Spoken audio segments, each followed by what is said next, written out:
Good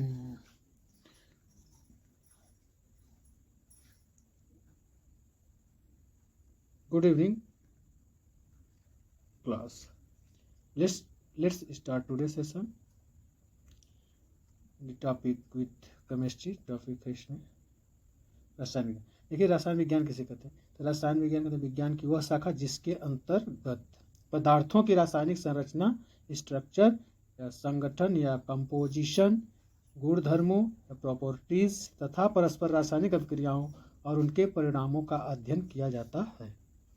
जिसके अंतर्गत ये किया जाता है ना, पदार्थों की रासायनिक संरचना, स्ट्रक्चर, संगठन, कंपोजिशन या गुणधर्मों, प्रॉपर्टीज तथा परस्पर रासायनिक अभिक्रियाओं और उनके परिणामों का अध्ययन किया जाता है, रसायन विज्ञान कहलाता है।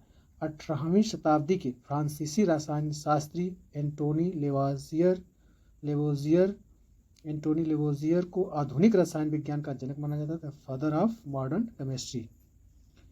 आधुनिक रसायन विज्ञान का जनक किसे माना जाता है? एंटोनी लेवोजियर को। रसायन शास्त्र केमिस्ट्री शब्द की उत्पत्ति मिस्र के प्राचीन शब्द कीमिया से हुई है, जिसका अर्थ है काला रंग। जिसका अर्थ है काला।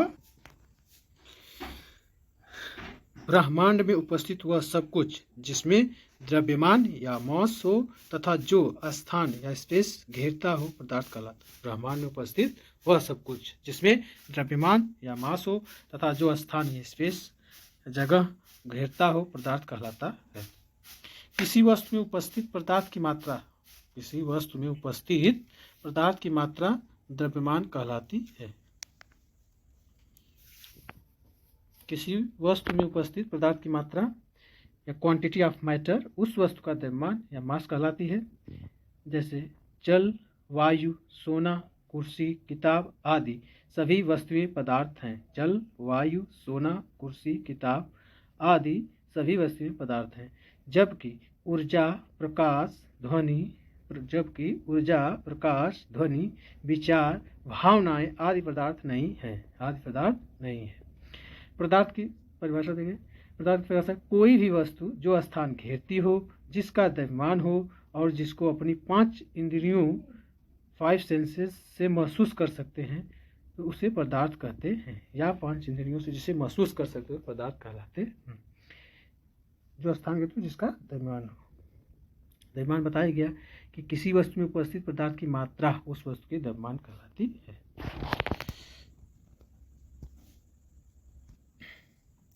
यहाँ पदार्थ का वर्गीकरण क्लासिफिकेशन ऑफ मैटर 2 आधार पर किया गया है।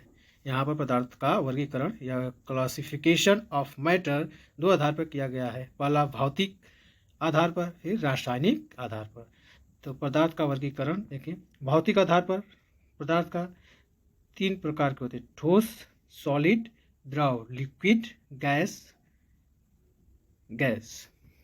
ठोस, सॉलिड, द्रव, लिक्विड, गैस। ये भौतिक आधार पर 3 अवस्था है कि पदार्थ की पाई जाती है। रासायनिक आधार पर 3 अवस्था रासायनिक आधार भी पाई जाती है: तत्व, एलिमेंट, यौगिक, कंपाउंड, मिश्रण, मिक्सचर। तो रासायनिक आधार पर 3 अवस्था है। तत्व में भी 3 प्रकार के पाए जाते हैं: मेटल्स, धातु, नॉन मेटल्स, अधातु, और मेटलॉयड, उपधातु। मेटल, धातु, नॉन मेटल, अधातु, मेटलॉयड, उपधातु। तब तो 3 प्रकार के हो गए। यौगिक भी 2 प्रकार के पाए जाते हैं: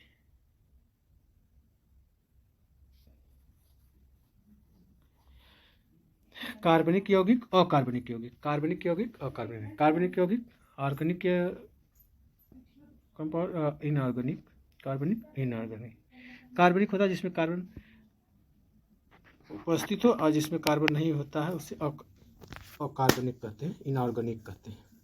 मिश्रण 2 प्रकार के होते हैं। एक होता है समांगी मिश्रण, एक होता है विषमांगी मिश्रण। एक होता है समांगी मिश्रण, दूसरा होता है विषमांगी मिश्रण। समांगी मिश्रण को कहते हैं होमो और दूसरा होता है विषमांगी मिश्रण। पदार्थ की अवस्थाएं देखिए। पदार्थ की अवस्थाएं, क्लासिफिकेशन ऑफ मैटर। इस समय देखिए वर्तमान में क्लासिफिकेशन ऑफ मैटर, पदार्थ की अवस्थाएं: ठोस अवस्था, सॉलिड स्टेट, द्रव अवस्था, लिक्विड स्टेट, गैसीय अवस्था, गैसियस स्टेट, गैसीय अवस्था, गैसियस स्टेट, प्लाज्मा अवस्था, प्लाज्मा स्टेट, अब Bose Einstein condensate, Bose Einstein condensate, ये 5 अवस्थाएं पदार्थ की वर्तमान में पाई जाती हैं। तो ठोस अवस्था क्या हो गई, ईट हो गया, लकड़ी हो गई। और द्रव अवस्था में जल हो गया, वाटर, तेल। गैसीय अवस्था में ऑक्सीजन, ये सब ब्यूटेन गैस, ये सब आते हैं। तो फिर प्लाज्मा अवस्था जो होती है, सूर्य के जो है ऊर्जा प्रकाश, जैसे वो ज्वालामुखी हो गई, लावा होता है, सब प्लाज्मा अवस्था में पाया जाता है इनके। और बोस आइंस्टीन कंडेंसेट, ये पदार्थ की 5वीं अवस्था बताई गई है।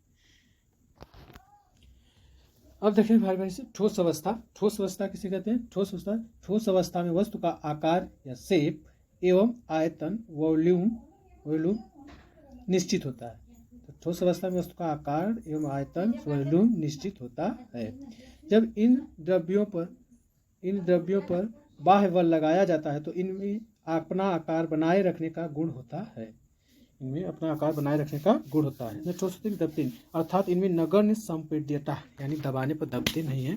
नगण्य संपीड्यता, नेग्लिजिबल कंप्रेसिबिलिटी का गुण होता है। नेग्लिजिबली कंप्रेसिबिलिटी का गुण होता है। ठोस वस्तुओं में अंतर आणविक स्थान, ठोस वस्तुओं में अंतर आणविक स्थान, इंटरमॉलिक्यूलर स्पेस कम होता है, जबकि इनके अणुओं के मध्य आकर्षण बल अधिक होता है। आकर्षण बल अधिक होने के कारण इनके कण बहुत पास होते हैं। इंटरमॉलिक्यूलर स्पेस क्या होता है, तो कम होगा ही। और जबकि इनके अणुओं के मध्य आकर्षण बल अधिक होता है, अर्थात इनका घनत्व अधिक होता है। पास होने से आकर्षण बल अधिक होता है, इनका घनत्व भी अधिक होगा। उदाहरण के लिए देखें तो लकड़ी, लोहे की छड़, कांच, पत्थर आदि। लोहे की लकड़ी, लोहे की छड़, कांच, पत्थर आदि। जैसे पूछा जाता है कि ठोस आकर्षण बल किसमें सबसे अधिक होता है, तो ठोस में, है ना। और घनत्व की सबसे अधिक किसका होगा, तो ठोस का। आकार निश्चित होता है, आकार आयतन दोनों निश्चित होता है किसमें, ठोस में, ठोस का। द्रव अवस्था में पदार्थ का आकार अनिश्चित होता है परंतु आयतन निश्चित होता है। द्रव अवस्था में पदार्थ का आकार अनिश्चित होता है परंतु आयतन निश्चित होता है। ठोस में क्या, दोनों निश्चित होता है। द्रव में क्या होता है, तो पदार्थ में आकार अनिश्चित परंतु आयतन निश्चित होता है। द्रव पदार्थ जिस पात्र में रखे जाते हैं, द्रव पदार्थ जिस पात्र में रखे जाते हैं उसी का आकार ग्रहण कर लेते हैं, उसी का आकार ग्रहण कर लेते हैं। द्रव में अंतर आणविक स्थान ठोस की अपेक्षा अधिक होता है। द्रव में अंतर आणविक स्थान ठोस की अपेक्षा अधिक होता है, क्योंकि इनके कण जो होते हैं दूर दूर होते हैं तो ठोस की अपेक्षा, जबकि इनके अणुओं के मध्य आकर्षण बल कम होता है, तो उनकी अपेक्षा बल, आकर्षण बल क्या है, कम हो जाएगा, स्थान ज़्यादा। द्रव में ठोस की अपेक्षा कम घनत्व होता है, इसका द्रव में ठोस की अपेक्षा घनत्व कैसा होता है, कम होता है, क्योंकि अंतर आणविक स्थान पूछा जाए तो इसमें अधिक होता है ठोस की अपेक्षा, लेकिन आकर्षण बल भी कम होता है।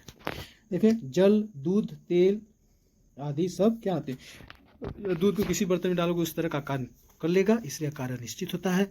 आयतन लेकिन निश्चित होता है कि कितने लीटर का कितना है, उस प्रकार का हो जाता है।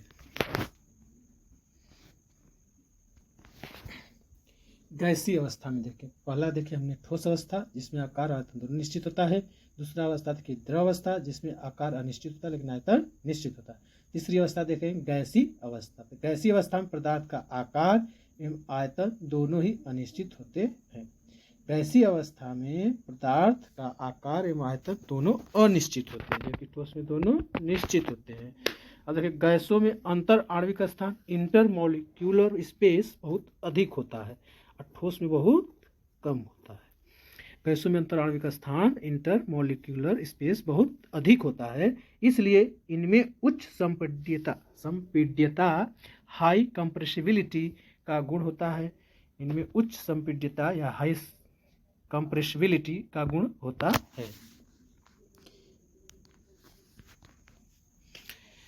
गैसों के कण के मध्य आकर्षण बल नगण्य होता है। गैसों के कणों के मध्य आकर्षण बल नगण्य होता है। इसीलिए गैसों के अणु तीव्र गति से अनियमित गति करते हैं। इसीलिए गैसों के अणु तीव्र गति से अनियमित गति करते हैं। उदाहरण देखें, तो पूछा जाता है कि गैसीय अवस्था में पदार्थ का कार्य दोनों निश्चित होता है। गैसों के अंतर आणविक स्थान बहुत अधिक होता है। इनमें उच्च संपीड़ितता का गुण पाया जाता है। उच्च संपीड़ितता का गुण सबसे अधिक किसमें होता है? ठोस, गैस, द्रव में। तो गैस में। गैसों के मध्य आकर्षण बल इसमें सबसे कम होता है तो गैस में। सबसे अधिक किसमें होता है? ठोस में। गैसों के अणु बहुत तीव्र गति से गति करते हैं, तीव्र गति से अनियमित गति करते हैं। जैसे oxygen, carbon dioxide, oxygen, carbon dioxide, oxygen, carbon dioxide, carbon dioxide. देख भी रहे हैं गैस क्या हो रहा है कि इनके मॉलिक्यूल कितने दूर दूर हैं फिगर में। ठोस, द्रव, गैस। तो ठोस को गर्म करेंगे तो द्रव अवस्था में आएगा, द्रव को फिर गर्म करेंगे तो गैस अवस्था में हो जाता है, गैसीय अवस्था में। Gaseous state, solid state, liquid state, gaseous state होते हैं। सॉलिड के देखेंगे मॉलिक्यूल या जो कण होते हैं बहुत पास पास होते हैं। ठोस जैसे बर्फ, यानी कि जल की 3 अवस्था होती है। जब वो ठोस हो जाए, ठंडा कर दिया जाए तो बर्फ बन जाता है, जैसे ठोस के रूप में जाते हैं। द्रव के रूप में इसके कण दूर दूर हो जाते हैं, जल द्रव की अवस्था। फिर और उसे गर्म कर दिया, द्रव जल होता है तो अवस्था में इसके मॉलिक्यूल थोड़ा दूर होते हैं। और गैसीय अवस्था में वाष्प बन के हो जाए। जल की 3 अवस्था, जो ठोस के रूप में बर्फ के रूप में पाई जाती है, द्रव के रूप में जल के रूप में पाई जाती है, और गैसीय अवस्था वाष्प के रूप में पाई जाती है। 3 अवस्था जो वाष्प बन के होता है।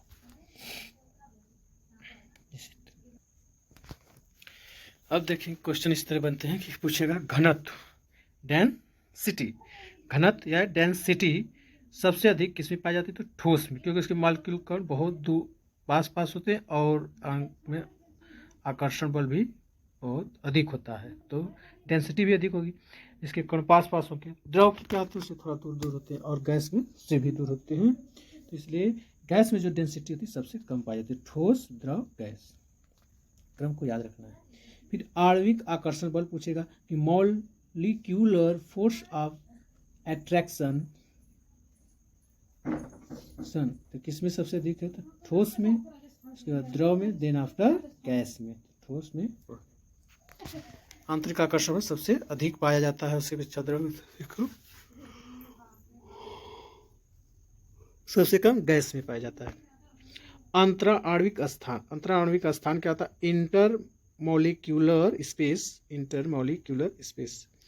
अंतरा आणविक स्थान, गैस, द्रव, ठोस, गैस, द्रव, ठोस, गैस, द्रव, ठोस।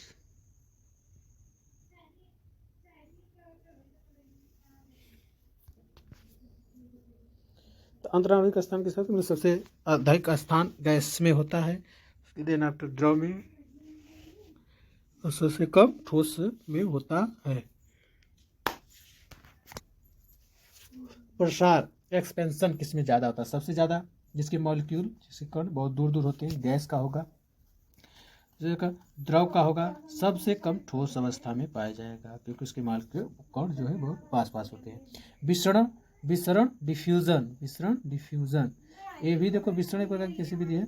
एक गैस में सबसे अधिक पाई जाती है, द्रव में कम, लेकिन गैस में सबसे अधिक, द्रव में कम, मतलब ठोस में सबसे कम। विसरण, प्रसार हो गया था, विसरण गैस में वही है, सेम है। देखिए प्रसार, विसरण और अंतरा आणविक स्थान एकदम सेम याद करना है। गैस ग्रेटर देन द्रव ग्रेटर देन ठोस, गैस, लिक्विड, ठोस, गैस, लिक्विड, ठोस, गैस, लिक्विड, ठोस। प्रसार, विसरण एवं अंतर आणविक स्थान की तुलना की गई है। तथा गतिज ऊर्जा में भी देखिए गैस काइनेटिक एनर्जी कहते हैं, जिसमें गैस, लिक्विड और सॉलिड। गैस में सबसे अधिक गतिज ऊर्जा पाई जाती है, क्योंकि उसके मॉलिक्यूल कण दूर दूर रहते हैं, तो उसमें गति करने की अधिक से अधिक ज़्यादा गति करेंगे तो गतिज ऊर्जा अधिक पाई जाती है। उसके बाद द्रव में थोड़ा दूर होते हैं तो उसमें गैस की अपेक्षा कम गतिज ऊर्जा पाई जाती है, और ठोस में एकदम ही कम पाई जाएगी, एकदम पास होते हैं कम। इस तरह से हमने देखा कि घनत्व से जब कंपेयर करके बोलेगा सबसे अधिक किसमें पाया जाता है, ठोस में, सबसे कम गैस में।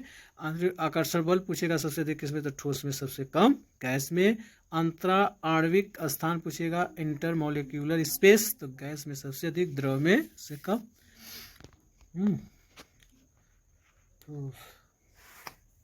गैस द्रव ठोस, गैस द्रव ठोस।